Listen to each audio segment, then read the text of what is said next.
Hey everyone, greetings to you from Tipperary to wherever in the world you might be. Welcome to the Right Coach podcast with myself, Carl.J. Ashley. Good evening and welcome to the May 2026 edition of the Right Coach podcast with the one and only Danielle Serpico. How are you doing? I'm doing phenomenal. Absolutely lovely to be here with you, Carl. Fantastic. Thanks for giving up your time to come and join us. Won't you tell us who are you and what do you do? That's a big question. Who am I? I'm a crazy Irish Italian girl with a passion for, well, actually, funnily enough, with a passion for words. And conscious words and subconscious words. So what I do is I kind of primarily help people, find their self-sovereignty and their joy and their happiness and open up to receiving more of what's meant for them in life, primarily through how they speak to themselves and the effect that has, and also how they speak to others and the effect that has, good or bad. Very good. Very good. Yeah. They say it's not what you say, it's the way that you say it. Oh, was there a 100%. song? It ain't what you do, it's the way that you. Maybe I'm showing my age here now. I know But it. I know it. catch a goo goo or something like that. No. So tell us more about that. How did you get into that? Okay, again, I suppose that's a big story. How did I get into it? Okay, so I've always been kind of okay, so the short version of this is about 16 years ago, I had a major life change, a Uh-huh. big, kind of like bang, smash, crash, U-turn in life. And I'd always been entrepreneurial, I'd always been a businesswoman. But the short version of this is I'd lived in my head. I'd lived from here up. I'd never allowed myself to really go into feelings because I was so afraid of getting hurt. I was so afraid of being rejected, abandonment, all these wounds that I'd had from childhood, etc. And I'd got myself really busy with work, and I'd opened my first business. I was a restaurateur. I'd opened my first business at 19 years of age. And Wow, that's pretty fast young. very young, Yeah. yeah, yeah. And I was kind of determined not to be anything like my parents and all the rest, all this kind of stuff. And I put myself into being busy. And obviously, I didn't know it at the time, but it was all to avoid feeling. And fast forward another 18 years, I was 36 years of age, and I was sitting on the floor of my final restaurant. I had three restaurants and a gift shop, Okay. and in the crash of the Celtic Tiger, everything started to collapse like dominoes, and so did me. And I remember it was June, after the bank holiday weekend in June 2009, and my electricity was switched off of my restaurants because I couldn't afford to pay the bill. And I told the staff to take whatever they wanted as payment because I couldn't pay them. And I went home and very seriously contemplated ending my life. Wow.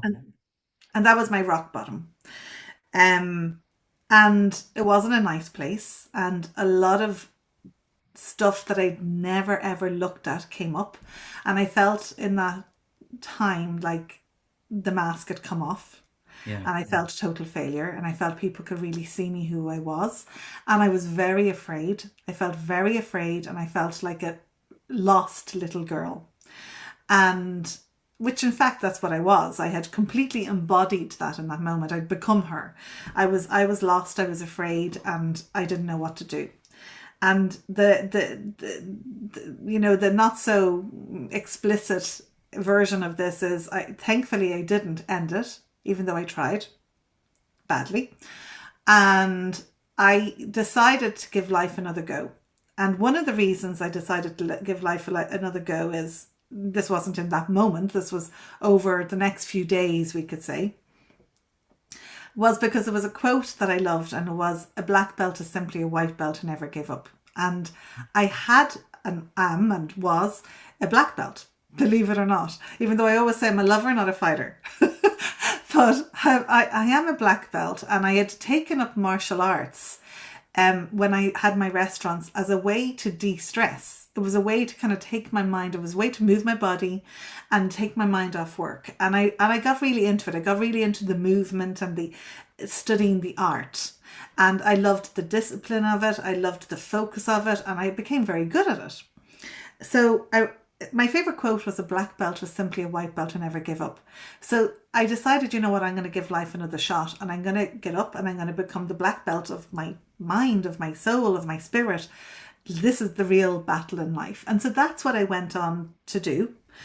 And it led me to kind of discovering, and there's no coincidences, this is where kind of it gets, I suppose, a little bit woo, but I came across certain books, and they came across in a certain sequence, and I read them, and they changed my life. And it was like certain words popped out, certain sentences popped out, and it became the sequence of events became my new life and my new focus. And I became very curious first for me and how to help myself, and it led me down the road of studying the subconscious, the psychology, inner child work, hypnosis, and NLP, neuro-linguistic programming, which is all about our words and how we communicate to ourselves and others, and the effect that has. And it changed my life.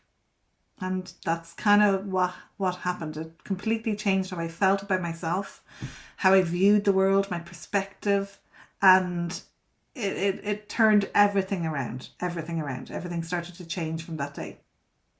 That's one of the best answers to that question I've ever heard.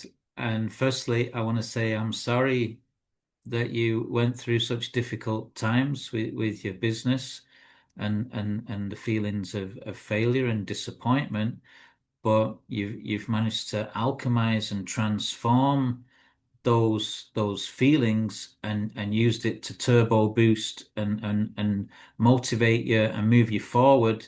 And I get the feeling that your story would be very inspirational for others, you know? Yeah. I mean, absolutely. I mean, at the time, it didn't feel good, obviously. Of course But not. yeah, right. And but looking back now, I mean, looking back now, honestly, I could say it's the best thing that ever happened. Because if it hadn't happened, it was going to happen in some way. Even if it didn't happen from that, I was coming to a crash. I was burning out.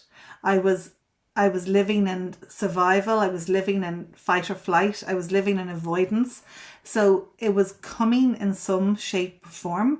And, you know, sometimes obviously in the moment it doesn't feel good. You know, you can't understand it and you're asking God, why me? But looking back on it, I can see why me. I can see why it had to happen. Um, it everything changed, how everything totally changed, and even my finances.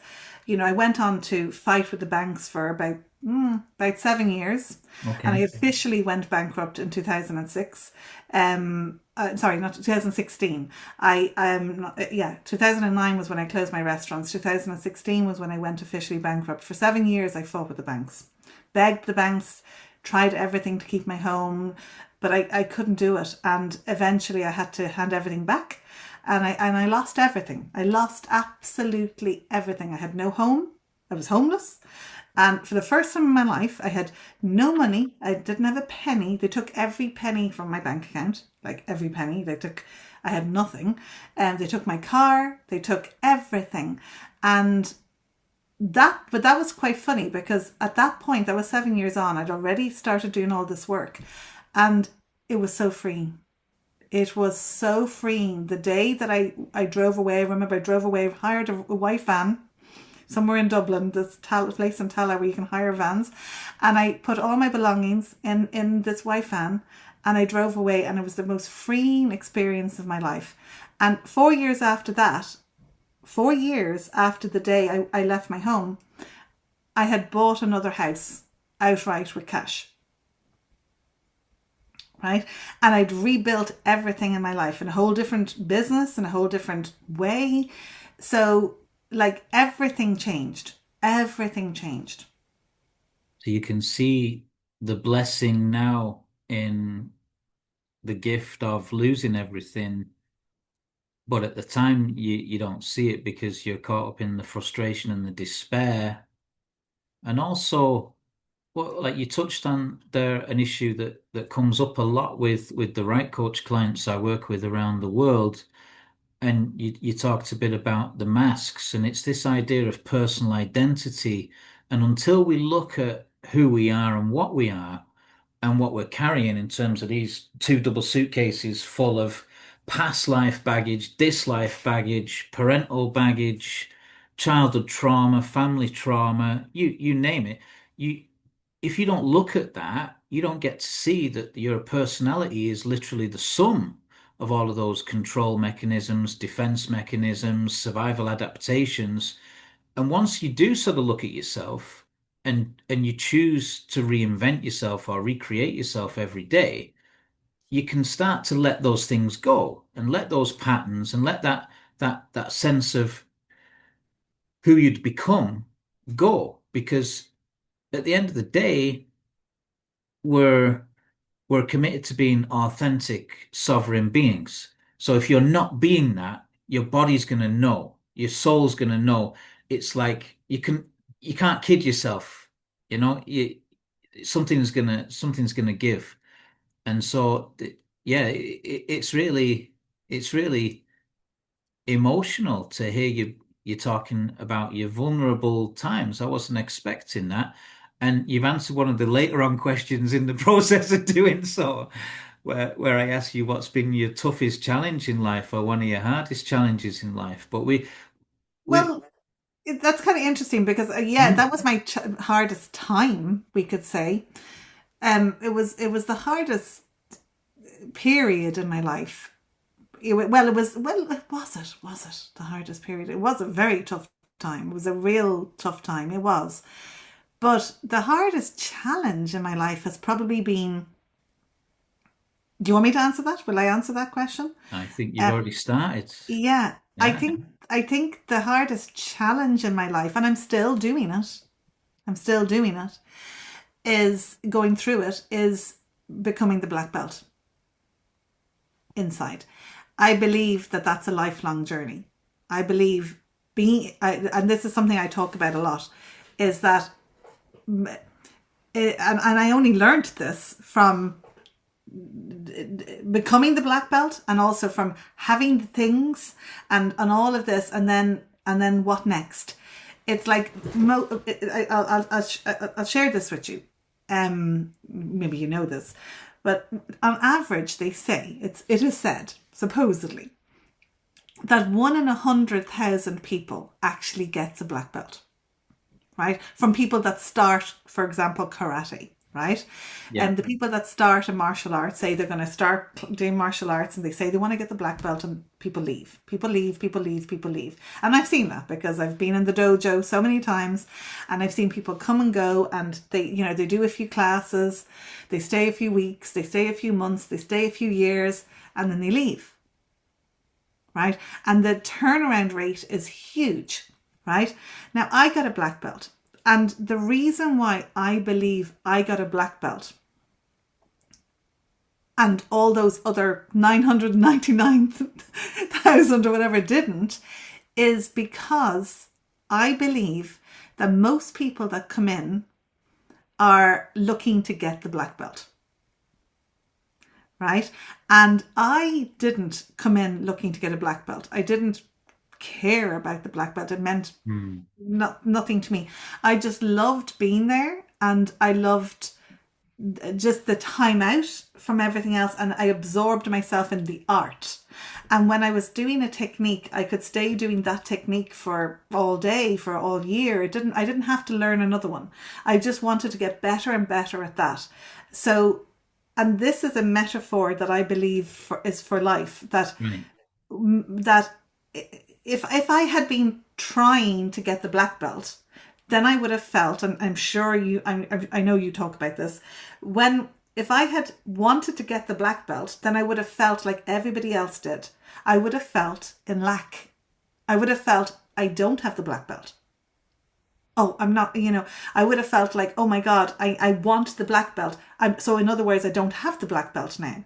So I wouldn't have felt the same. It would be, I'd be trying to get it, like the way we try to get money, the way we try to get whatever it is, we're trying to get it.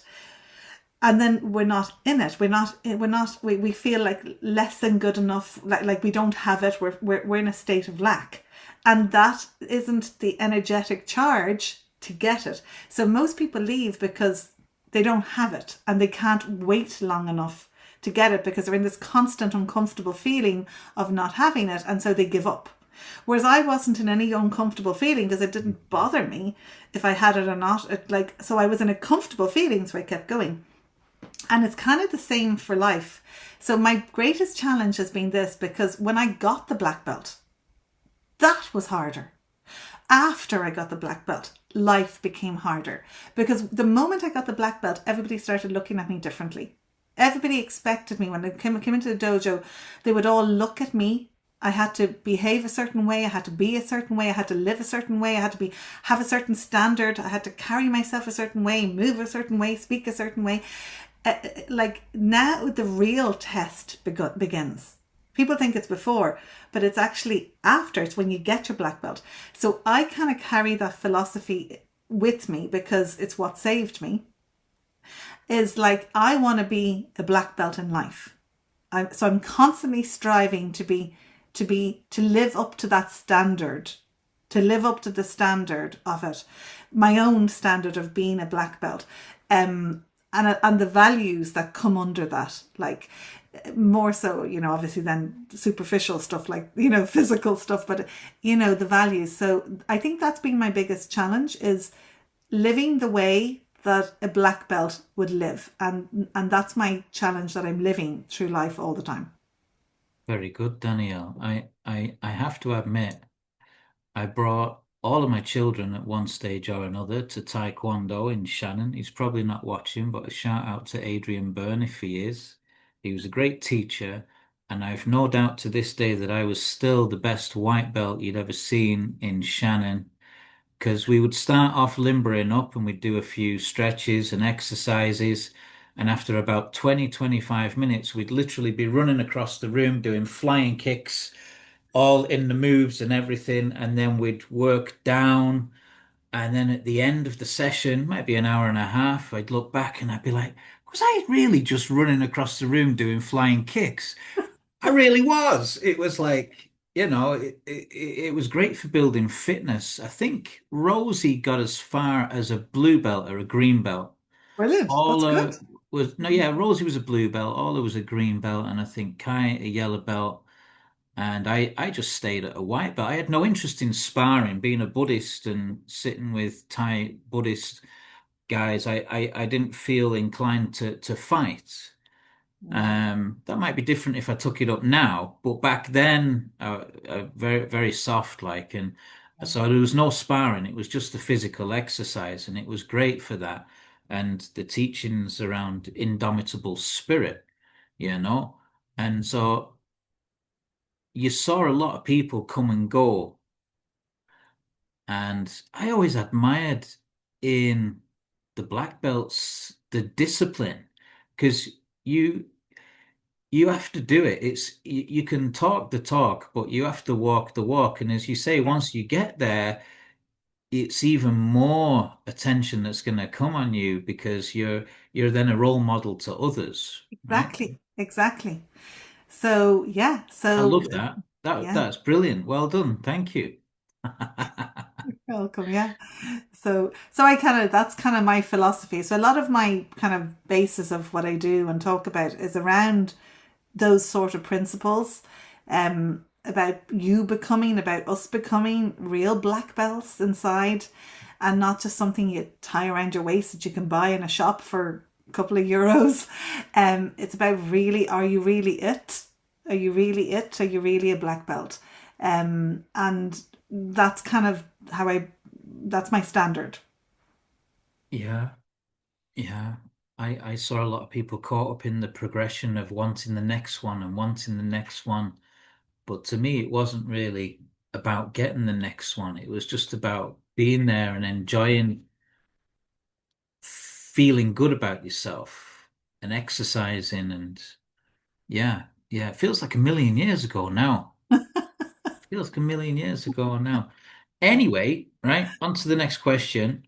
You mentioned there about books. Have you got any favorite books, or have you got any books that have inspired you, or any books that you'd recommend to others for anyone watching that might be interested?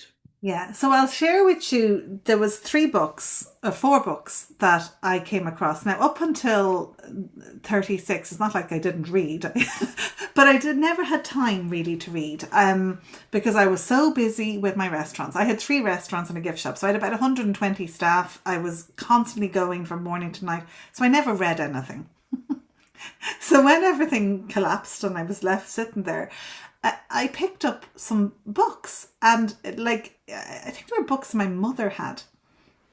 The first book that I came across, right, was a book that I really believe there's no coincidences. The first book that I picked up was a book, and I don't believe it's any coincidence. Now I know it was meant for me, because it'll all come into place. The steps. Yeah, I'll explain this. But the first book I read was The Power of Now by Eckhart Tolle. Mhm. There's no way that was a coincidence. Absolutely no way. And what happened was, when I read the books, I think one of the things that I've always been good at was simplifying things and kind of getting the gist, the general gist. And when I read The Power of Now, for some reason, it was nearly like certain words, like, it's hard to explain. It was like a feeling. It was nearly like certain words were popping out from the page meant for me. Literally sentences that were, there was just this sense they were like somebody was trying to send me a message and say this, and read, like they were popping out. They were just popping out. And the key message that kept popping out in The Power of Now, if we were to simplify The Power of Now, is, if we were to put it into one sentence, is if you are just present right now. It was like the universe or somebody was speaking to me and saying, if you are just present right now and you're not thinking about what has happened in the past, and you're not thinking about what is going to happen in the future, and you just stay in now, Mhm. you'll be okay. You can kind of come back. You can kind of start again. You can kind of come back to the beginning. You can kind of come back to basics. You'll feel okay. You because it's like the starting point. It's like we're in the now. We're in the present. Like, because we can't create something in the past. We can't create something in the future, but we can only create when we're here. We're here and now in this moment. And it also, I couldn't feel bad. I learned very quickly that this was kind of what The Power of Now showed me, Mm. was that it was like Eckhart Tolle or the universe. So somebody was telling me this, that, hey Danielle, I know you're hugely discombobulated right now. I was in fear. Now I mean real fear. Like, I'm a strong woman, but I was always confident. Always confident. I've always had to be confident, because confidence comes from doing. Like, confidence comes from, you have to, if you're a survivor, I had to be a survivor. I always had to be a survivor. I had to learn very early on how to take care of myself, because I didn't have parents to do that for me, all this kind of stuff. So very early on, I learned how to get on with things. Live from the neck up, get on with it, get things done, survive, fight, do, be. And so I was confident, but I had no self-worth. And there's a big difference. I had no self-worth.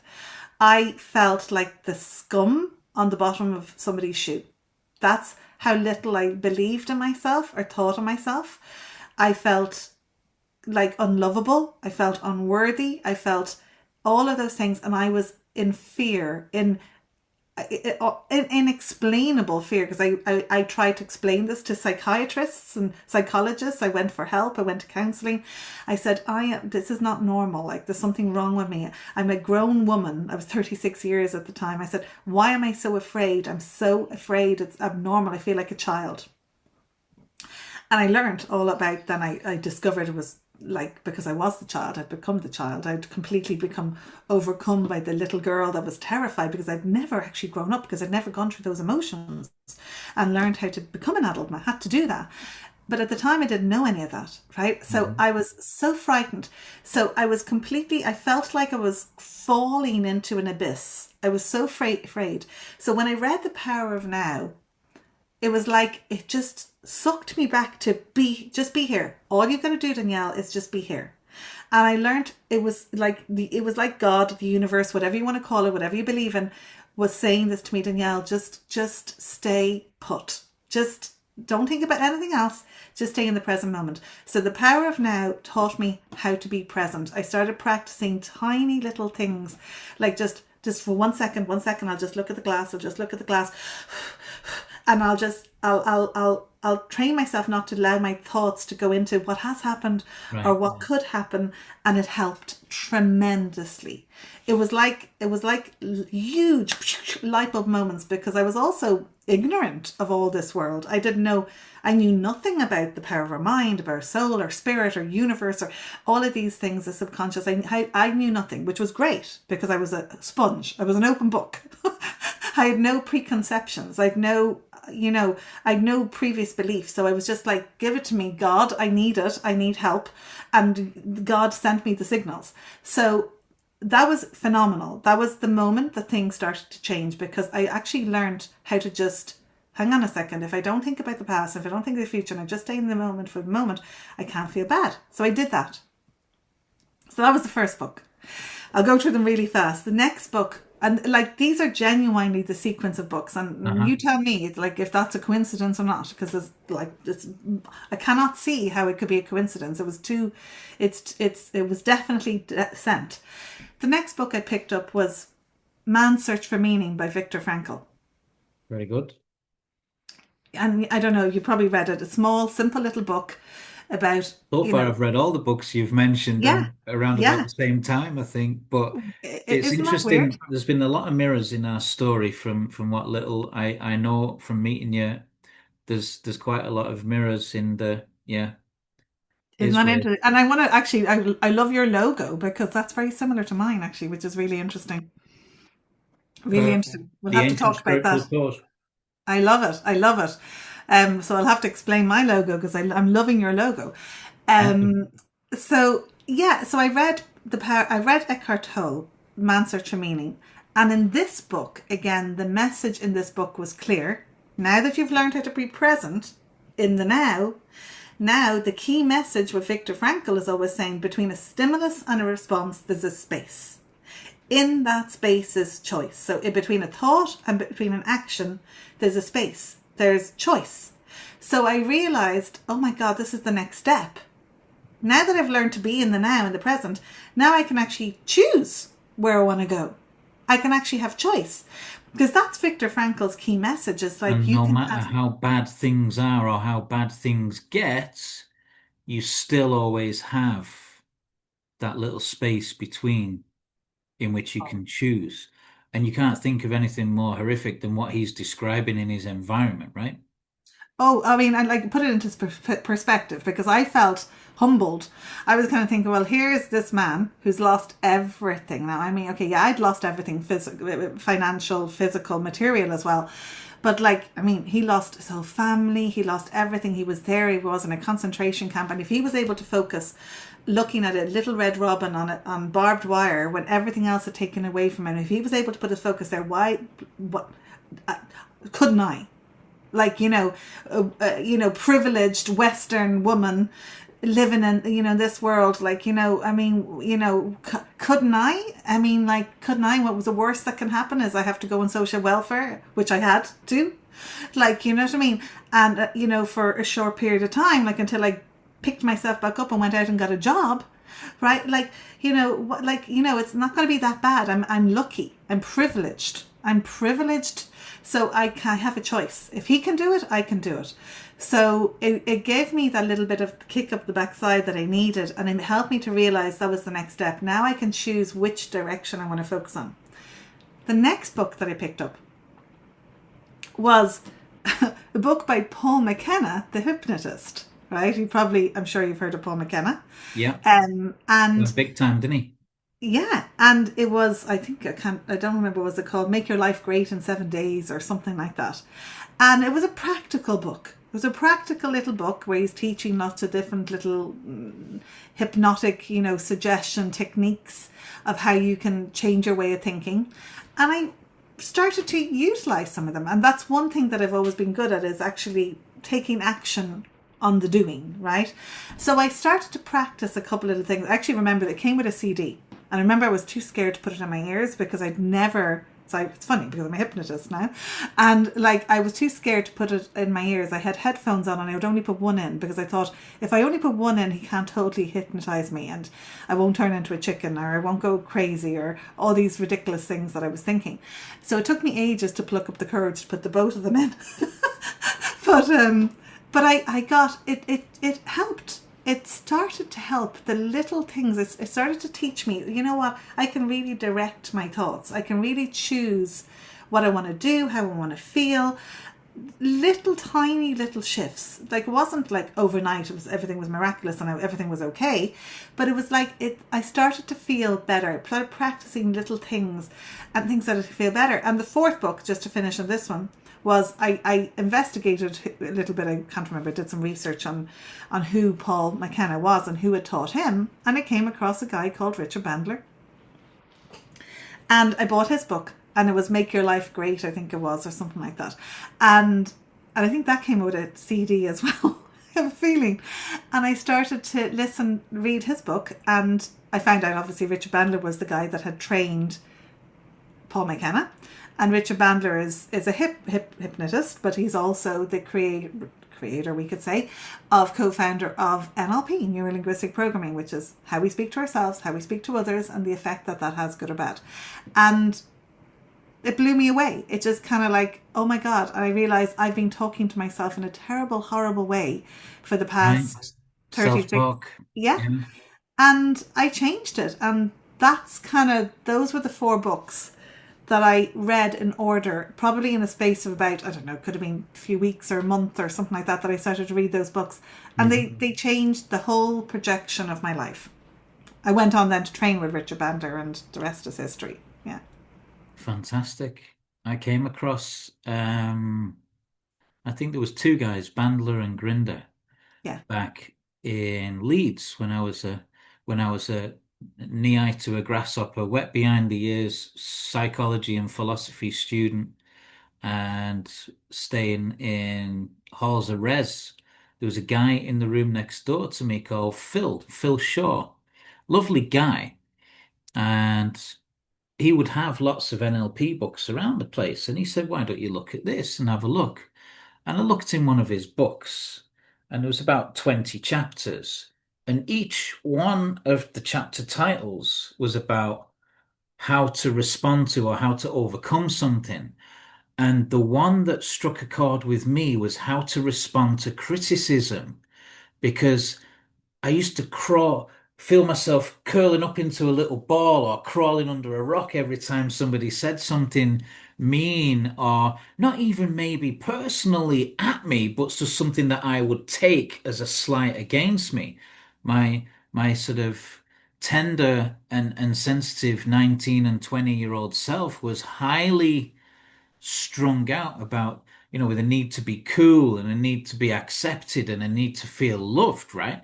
So anything that wasn't that was definitely not good. And so in this chapter about responding to criticism, there was very specific steps and tools, as in, see the situation in black and white, move yourself further back. And I was like, okay, this is really not very theoretical. This is very practical now. This is something I can actually do. Yeah. But I could see how it was very much a tool that you could use to manipulate people and about becoming an influential and persuasive person. So while I took the advice of the chapter on board, I kind of rejected getting into NLP completely because that wouldn't have aligned with my shadow magician, right? Well, you see, this is Which I funny still because became anyway. I love that. And you see, this is where I kind of, I talk about this a lot. A lot of people ask me, but sure, isn't that manipulation? And like, if you say you're a magician, right? Isn't that manipulation? I mean, like, is when we're smiling at each other and talking to each other and being polite and being respectful, is that not manipulation? Is not when we say please and thank you, is that not manipulation? You see, I believe manipulation, and I again, it's like the tool. It's like, I don't know, a hammer. Pick up a hammer, you could whack somebody in the head with it and kill somebody, or you can fix something with it, right? It's not the tool, it's the person that's holding the tool, that's using the tool. I never ever saw, I have to be honest, and I think it's like a lot of people ask me, but that's manipulation. I just don't. I never got that, because like, I'm actually someone, I'm huge, for example, animal lover. I am like, like, kindness is one of my biggest values. I could never be cruel or hurt somebody intentionally. Never. I Unless could. it's a roundhouse to the head whilst you're doing your black belt, is it? Self-defense is a different thing. Self-defense, if I have to defend myself, and I hope I'd have the courage to do it, if I had to actually physically defend myself, Yeah. that's a different thing. Or somebody I loved, but not from a point of hurting somebody. Like, I don't have a mean body and bone in my body. So manipulation, it's funny, I'm half Italian, right? The word manipulare, right, the Italian word, the Latin word, right, Yes. it means to change something's form. It comes from when you're talking about, for example, sculpting something, and changing its form. It's like creating a beautiful sculpture. So I always actually loved, and maybe it's because of my Italian background, I actually loved the word manipulation, because I never had a negative connotation with the word. Right. It's It, purely in the, say, in the English context, maybe, that it's perceived negatively. yeah. I don't even know if Italians would perceive it, have a negative connotation to it. I don't, because for me it was always sounds like a beautiful word. It sounds like something you're doing with your hands. It says you're changing form. And as change Mhm. makers, as people that facilitate change, you do it, I do it. Anyone who's a well-being practitioner, a hypnotherapist, a spiritual person, a doctor, a nurse, anyone that's doing something to help somebody, that we're all manipulating. We're Right. constantly But we call it manipulating. alchemy when it's like that, do we? Yeah. So it's kind of like the meaning behind the word that we give it. And I never had a negative meaning to it. Like, yes, you can harm somebody with hypnosis. Yes, you can harm somebody with magic. Yes, you can harm somebody with anything. Yes and no, because at the there's also your subconscious mind is there to protect you. And so I can yes, see very clearly where I was afraid of stepping into my own power as well and becoming a fuller version of myself and unashamedly authentic. And I wouldn't actually start on that journey until my 40s, I would say, let alone at the age of 20. But what was mm, interesting was he was taking this model where they would study the best archer, the best sales guy, the best mechanic, and they would say, what are these practices? Doesn't necessarily have to be a man, right? The best archer could be a woman, the best mechanic could be a woman. It was all about studying whoever was the best in their field and saying, well, what do these people have in common? yeah. And then linking that into the internal director and the power and the benefits of positive self-talk. And Mhm. I found that fascinating. I've always been like a psychologist. I've always studied and observed human behavior and been fascinated by it. I've often been accused of being a human myself sometimes from time to time, but I definitely always felt like I was from another planet and just here as like in a zoo and just watching stuff. But fascinating that you like even the word or the term neuro-linguistic programming sounds highfalutin, but when you take it down to what it is, words, thoughts, brain, it is the most basic of human needs to communicate our needs, Yeah, right? 100%. And it kind of goes a little bit further than that, because as Right. as I've evolved with it, like, I mean, obviously I've been, this was 15 years ago, and I've been now, I teach it. I teach NLP, but and I train people in NLP. But however, it's even more than that, to be honest, because like, here's the thing, like NLP isn't something new, right? Been around. It's been around all the time. It's just it's branded, right? And so, like, it's just a name that somebody has called it. Same as hypnosis was a name that somebody called it for marketing. Same as mesmerism was a name that was somebody called it for marketing, to give it a name.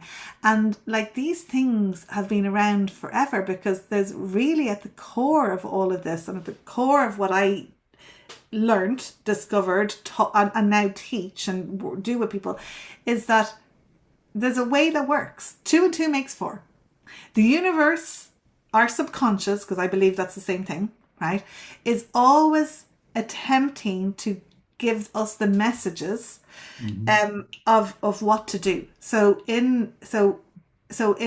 Yes, you're manipulating for good, but you're manipulating based on what the subconscious has actually told you that they want you to do for the conscious, if that makes sense. If I'm watching somebody and they're gesticulating in a certain way, and they show me that they're looking at a picture that's too close to them, or they're saying things that are too negative in a certain way, and we need to move them out of the way, or they're gesticulating, putting their hands somewhere in front of them, and I know the problem is still in front of them, blocking their way, etc., etc., their subconscious mind is telling me, and attempting to tell them, because they're not conscious of it, here's the problem, this is what we got to change, please change it, please change it. So yes, I'm manipulating them, helping them, but based on what they're actually asking, based on what the subconscious is actually asking to happen. So you're not doing something, you're doing something that the person is actually subconsciously, which is 93% of our minds, asking you to do. They're just not consciously aware. Right. And the stuff about non-verbal behavior was fascinating as well, because Yeah. I'd always realized this. And as a young man, I'd always been quite effeminate, because I was doing things like poetry and philosophy, and I was wordy, and I wasn't like an alpha male kind of guy. It took me years and years to actually feel comfortable in my own skin and not feel like I was wrong or not enough in some way. And this idea of sort of non-verbal behavior. Once I started to read, so where they said all communication is 73% non-verbal, and I'm like, yeah, I get that. But it was like, to me, women had a head start on men generally, in that they were all experts in body language and non-verbal communication, and us guys were a bit fucking slow or a bit behind in that, and you could see this. And again, just people watching, studying in a room and watching what's going on Yeah. fascinated me. And it fascinated me that you could learn to adopt certain postures, and with the knowledge of body language, communicate things without words. Oh, like, the So body shows powerful, right? everything. It shows everything. It's constantly attempting to show you.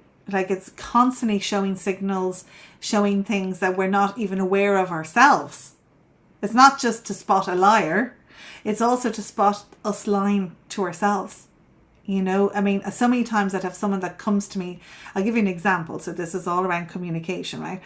So many times I'd have someone that comes to me for an issue, and I might be talking about something. I say, well, what about that? And they tell me something about their past. I say, oh yeah, I've let go of that. And the moment that they do that, don't know if you spotted it, the moment that they say, I've let go of that, I know they haven't. I know they haven't let go of it. They're either they're lying to me consciously, or they're lying to themselves subconsciously. Because if they're going, I've let go of that, their body language is screaming out they haven't. Because if they were congruent and they had really let go of it, they would have done what everybody does when they're congruent, and they would have said, oh yeah, I've let go of that, I've let go of that. And they will have flicked it over their shoulder, showing you that it's behind them. right? So Amazing. when they do something like, oh, I've let go of that, no, they haven't. The problem is still staring them in the face. The problem is still blocking them. The problem is still stopping them. And then they'll say something like, I don't know what it is, but something just feels like it's still in the way. Something feels like it's blocking me. Something feels like it's stopping me. I can't see the wood from the trees. I don't know, can't see the way forward. Because, yeah, the problem that they said that they'd let go of, they hadn't. They're saying, I've let go of that, and they're showing you that they haven't.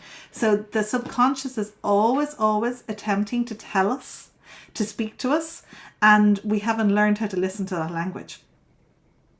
What I found fascinating as well, Danielle, was the stuff around eye movements and when you're accessing information, right?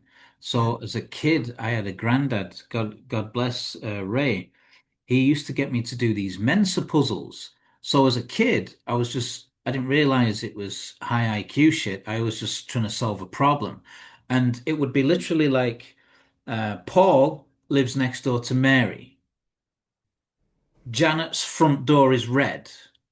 Who has a yellow front door? And you're like, what?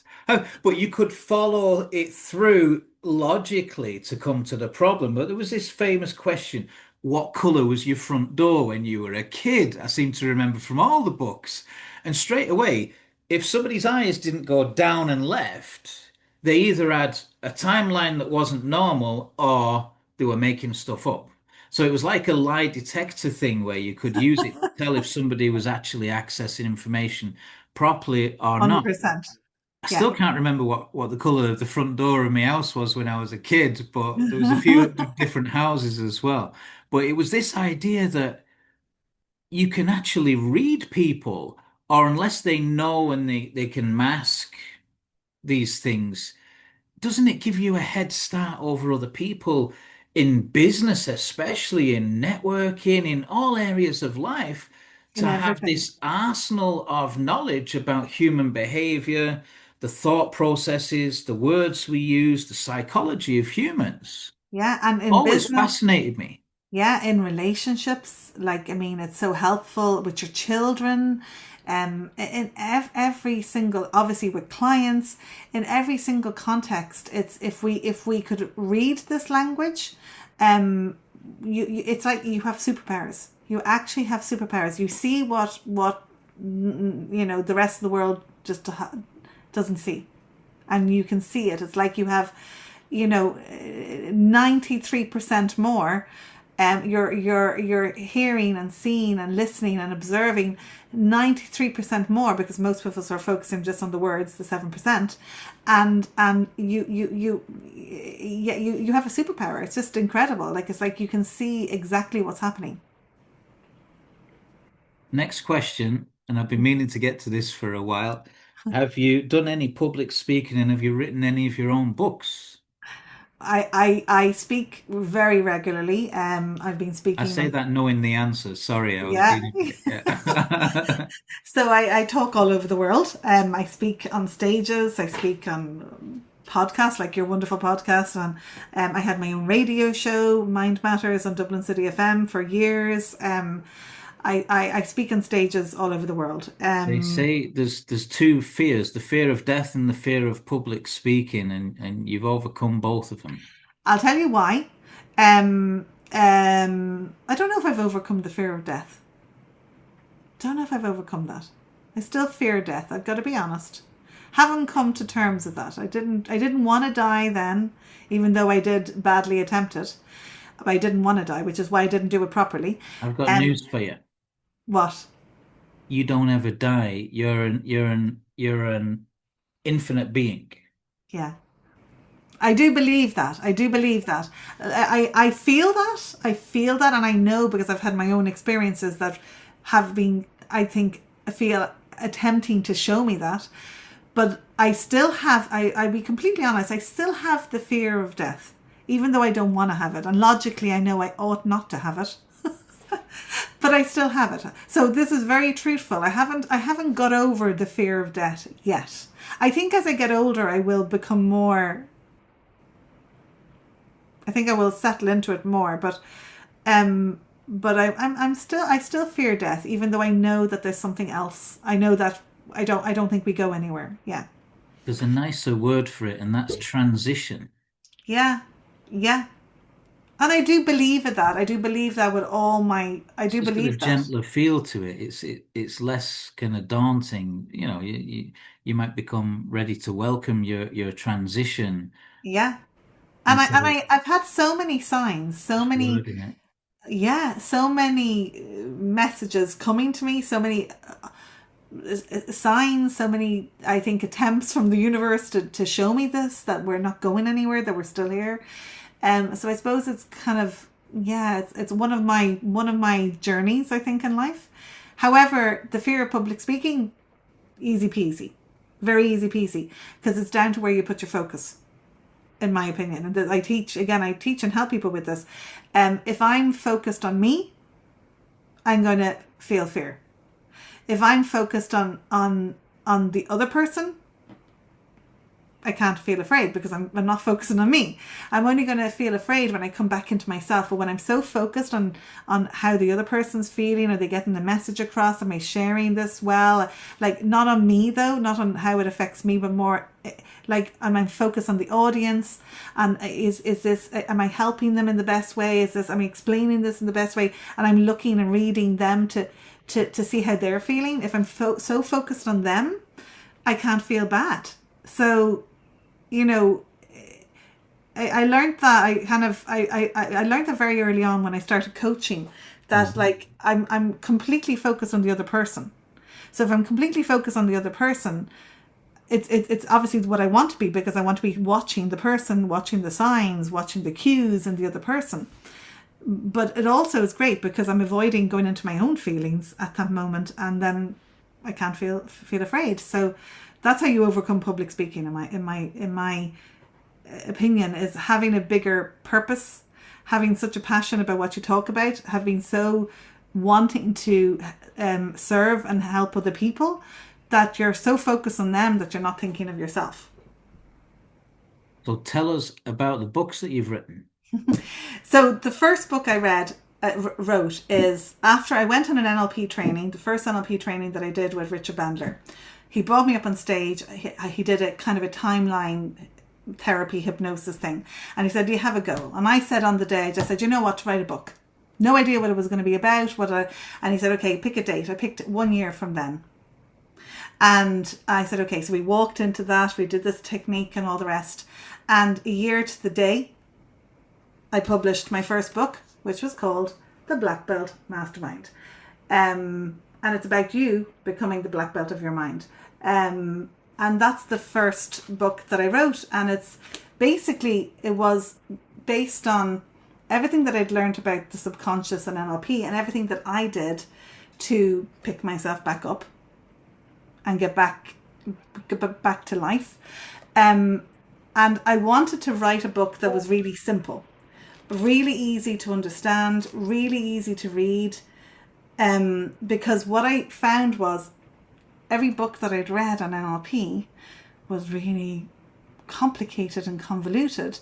And again, I think a little bit like the black belt thing I was explaining earlier, a lot of people wouldn't finish the books because, like, it makes the author seem really intelligent, but it makes the reader feel stupid because they're either bored, it's too complicated, it's too long-winded, and they give up.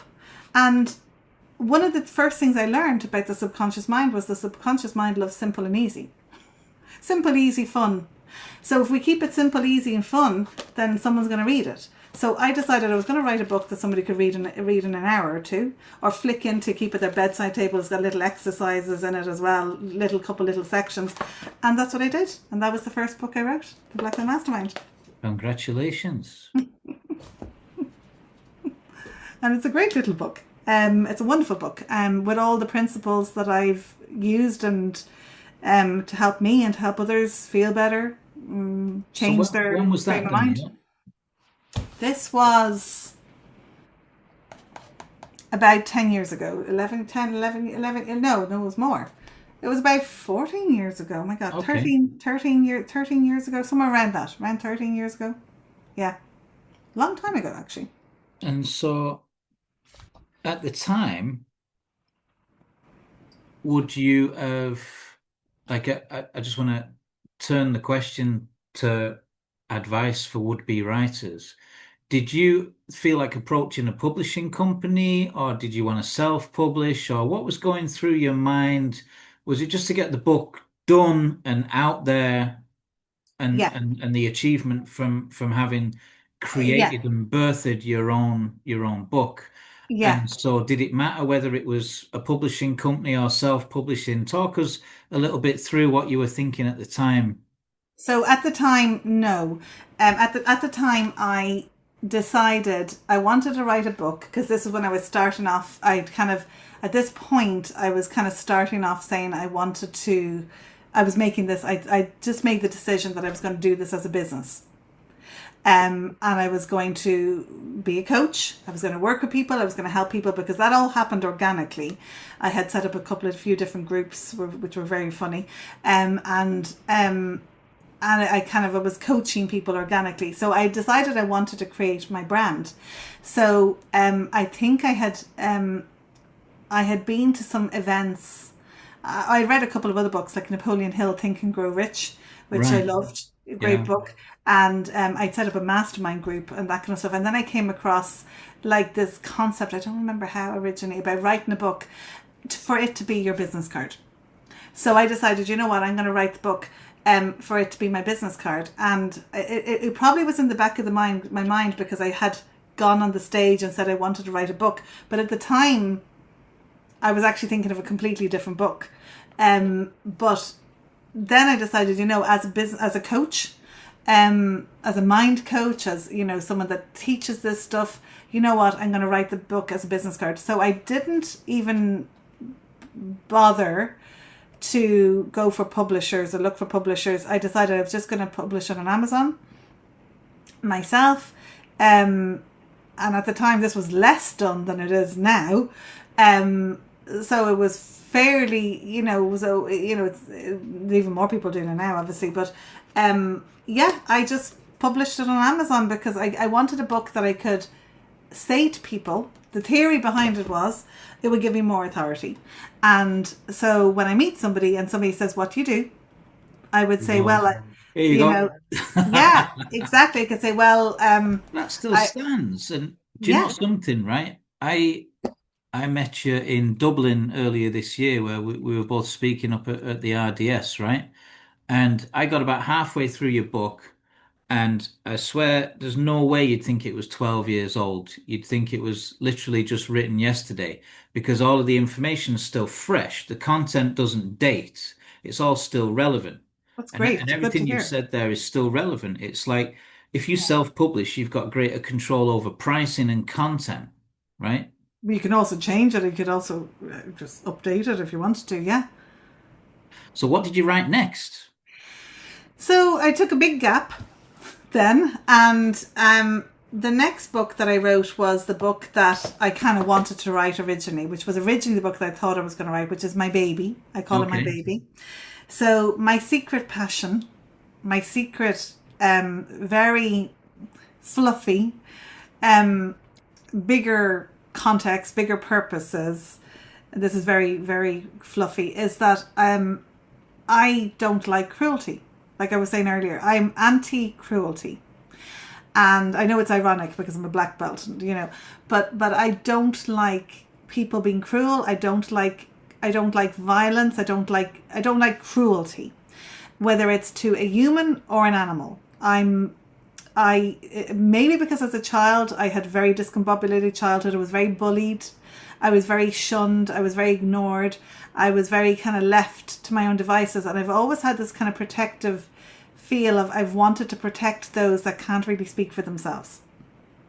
So that's I So think where my God's best way of showing you how to protect others was to guide you through a storm of needing protection yourself. yeah, and I think that's where my fighter side comes out, is where I will fight to the death to protect somebody or to fight for somebody else, even more so than for myself, but I got to do it for myself too. And I, so my secret and this is really true, is that with everything that I talk about and everything that I learned and everything I teach, I really believe in something important here. I believe that emotional intelligence, our ability to respond versus react, Mm-hmm. is vital for the world to continue evolving and for us to become better people. If we do not develop our emotional intelligence, so this is the kind of the core thing about everything I do, is if we are not emotionally intelligent, we are ignorant and we become crueler, because we have no empathy, we have no connection, we cannot understand people, we cannot feel people or animals, and we become crueler. And I'm a major animal lover, and I believe that cruelty, and I see it. I live in a country, where, like, for example, animals and dogs are probably one of the cruelest places. We don't see it, we don't know it. And like, I live in a road with neighbours who are good people. They're not bad people, but they're ignorant in the sense of, because they don't understand it, because they've grown up in a culture that it's okay to treat an animal a certain way, or leave a dog out the back all day or locked in a shed all day, and that's okay, because they know no better, because nobody has opened their mind to it. So emotional intelligence is, it's awareness, it's an ability to connect, it's an ability to really have self-sovereignty. And if we don't have that, and by the way, this is so important now in the era of AI, if we lose that connection, we're going to have a lot more ignorant, cruel people, to animals, to humans. Because, like, for example, psychopaths, and I've taught this in self-defense because I used to teach self-defense classes as Black Belt. Like, every psychopath that has gone into prison has statistically been shown that before they started being cruel to a human, torturing humans, they started on animals. Mm-hmm. So it's such a bigger conversation. So my book, my baby, is a book called Terra Nova, the long-winded explanation. And Terra Nova is to do with New Earth, is it? Yeah. Basically, it's the Italian word, so which means new earth, new land, new, and it's also the name of big black dogs called Newfoundlands. And I had 2 big black Newfoundlands before. I have 2 Labradors now, but before that I had 2 Newfoundlands. Well, I had 2 Labradors, and then before that I had 2 Newfoundlands. And that's the metaphor. It's like, so it's about a new land, a new earth, and it's a book about a young girl. She's 16, and her dog dies, her Newfoundland dog dies, and he comes back from the dead because he's in another world. And it's a little bit like, we could say, a play, not that I'm kind of a practicing Catholic, we could say, but I do believe there's a lot of messages in the Bible, and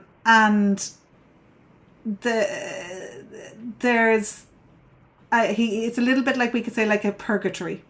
It's like where animals go when they die to wait for their owners, and depending on whether their owner was good or bad, they either move on or they stay in purgatory. And if they're in purgatory and if they were bad to animals, then the animals get to treat them that way. So it's a fantasy adventure novel where she goes to another world, and it's inhabited by animals and humans who are kept by their animals, and it's has a lot of deeper messages, and yeah, it's all about that. It's also about the power of words. She's a word lover, and that's my second book. Did you self-publish that too, or did you get a publishing company to row in behind you? I did self-publish, and I do admit with this took me a long time to put out there, because I was scared of putting it out there. I was afraid of the judgment. I was afraid of, because it's my baby. This is really, really special to me. I did send it off to some publishers. I've had a few no's. I haven't pursued it. I ought to. I've had some nice messages back. Some people said it was really good, and I like nice. I've had some nice messages back from some publishers. I've sent it to about 7 or 8 publishers, but this was years ago. I probably ought to send it again, because again, I know it's all about timing as well and what they're looking for as well. So, so Well, one of our podcast guests earlier this year was Jeremy Murphy. Shout out to Jeremy if he's watching. If you want to get in touch with Jeremy, or if you want me to introduce you guys, I'm sure he'd be a good person to talk to explore the idea if you wanted to sort of, get behind it and go to a publishing company with it. But I yeah, believe you've got a love to. third book as well. I have two other books, but I don't have them both in front of me. I have one here. This is the latest book. I have another one that was a prequel to this, which is called The Master Method. And then this one is The Master Equation. And both of these are collaboration books that Oh, I've written okay. with my students, with some of my mentorees and clients. And again, it's about their journeys. So this one is about unlock the formula for unstoppable success, and it's all about the common factors. So this was a book that we look at the common factors that everybody had in their journey to success of any sort. So whether it was writing a book, whether it was achieving a certain figure in income, whether it was having a happy life or whatever their goal was, and the common factors, because this is something that I used to study when I had the radio as well, was I noticed there was similarities between the people that had success. There was similar common factors between them all. So that's kind of what this book is about. It's kind of like showing you the master equation, as in the master equation that we all, if we follow these steps, we will all have success in whatever it is that we're looking to do in our lives. Interesting synchronicities. I had a radio show too, but yeah, it was called Legends. It was brilliant. I loved it. But so that's a lovely word as well, by the way, mentoree. I like that. I might have to start using that. I think that's a great word. Um, I love the idea of collaborating with your clients. Yeah. Yeah. So, I mean, yeah, I've done that for the last few couple of years. I do have a mentorship. It's in the Black Belt Mastermind Academy, where people come in and they stay with me for a year, and we have wonderful mastermind conversations. We have wonderful calls. And as part of that, what I've done is the last couple of years, we've written a book together. And then they all get a chapter in a book. It was number one bestseller. All my books were number one bestseller. And yeah, and it's kind of just helps them help them be authors as well, and gives them also the confidence then to go and write their own book as well. And they get to experience what it feels like to be part of a book and part of a collaboration, and become published authors. So yeah, it's been quite exciting. And it's great to watch them step into their Yeah. Fantastic. power. And most of the time we've done well for both of these. We did. I had a Master Your Mind Day. I do an event every year called the Master Your Mind Day, and we've launched the book on that day, so the whole audience, the whole room, can also go buy it on that day, to help it reach number one. And everybody that was in the book got a chance to speak on stage as well, and like it's a great day to celebrate them as authors as well. Well, there's something there to celebrate in you as well, and it's this idea of, say, unlearning a lack of self-love, realizing and stepping into self-empowerment, and then teaching self-empowerment to others. And in some way, it's been a part of my journey too, and so I'm privileged enough to see. But it really is helping the world a better place, one person at a time, right? And you've no idea who your story can inspire. And in your actions and your words and being committed into helping others is really a true sense of service, because service to self only takes you so far, right? I signed up for the Hungry Ghost Club a few years ago and yeah, let go of that. Yeah, it was Lovely. fascinating stuff. So before we wrap up, because I've taken up loads of your time already, I've got another question for you around what has been your favorite trip abroad and why? What was your God. Was there any trip anywhere that inspired you, or any travel that you'd like to share with us, or any place that inspired you?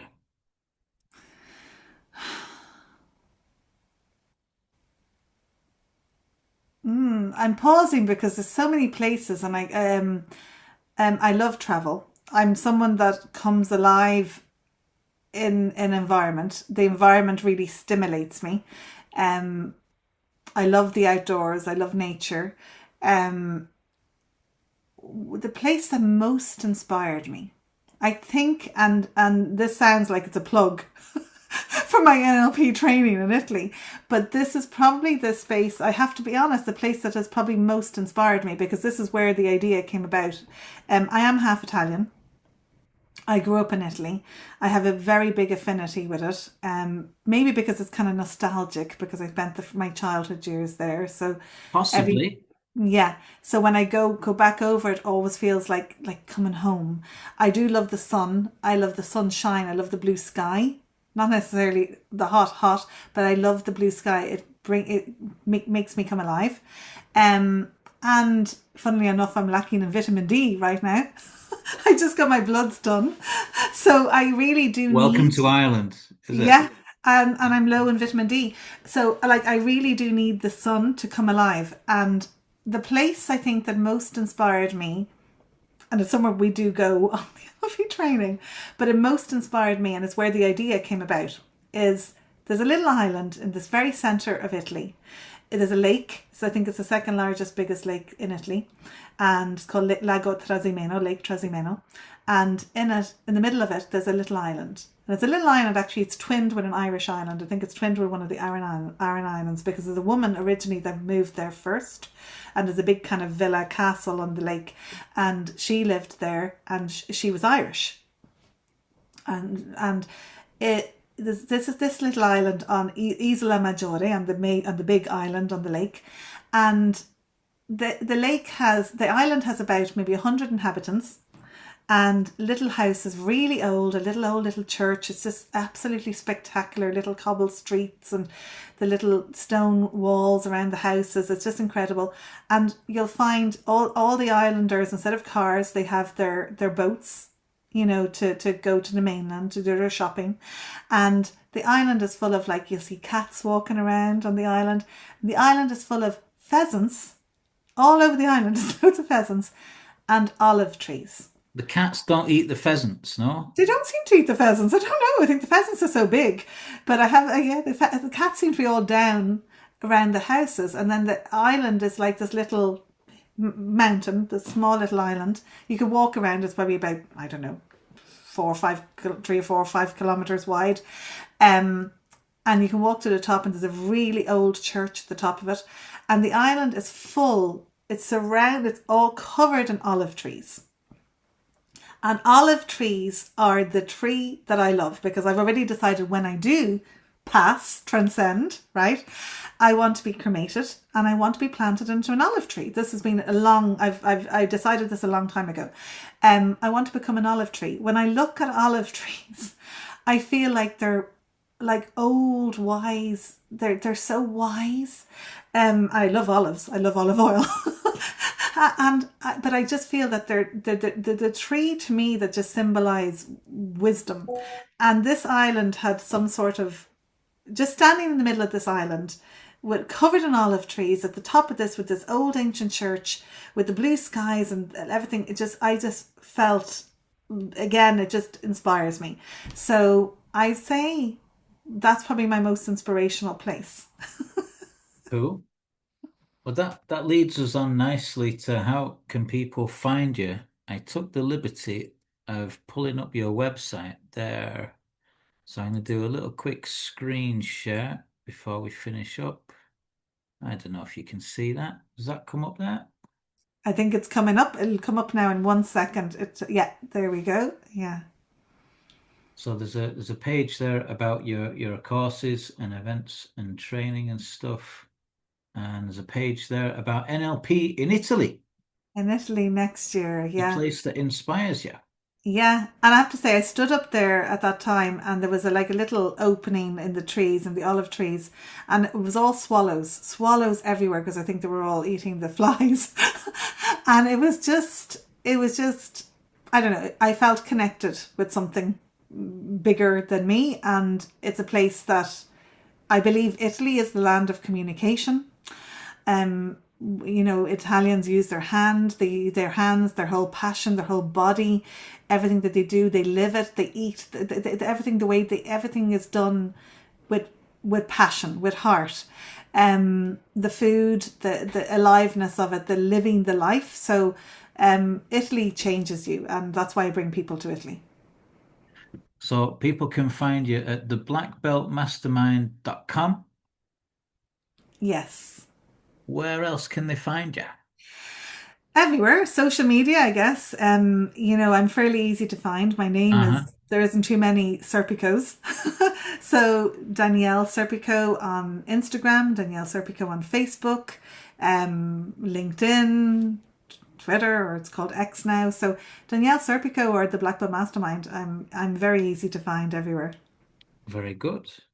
So all that remains really is for me to thank you for being a guest on the Right Coach podcast. It's been fantastic. About 90 minutes has just flown by in no time there, Danielle. Thank you so much and God bless you. Thank you, Carl. I've loved it. It was great questions. I've really enjoyed speaking with you. Thank you.